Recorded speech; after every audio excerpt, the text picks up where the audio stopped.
If your recent search on Snapchat has been piling up and you want to clear your recents, then this video is for you. Hello everyone, welcome back to our channel WebToTech. In today's video, we are going to be learning how to clear recents on Snapchat. It's really easy to do it, so let's get started. First, open Snapchat. Then go to your profile on the top left corner of the screen. After that, tap on gear icon on the top right. It will lead you to the setting page. Then scroll down a little until Accounts Action.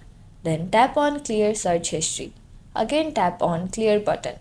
It will clear the search history of your Snapchat. After clearing the history, there might be some remaining recents. So to remove that, go back to Home page and tap on Search button on the top right corner of the screen. Scroll down a little, you will see the remaining recent search. Tap on Clear All.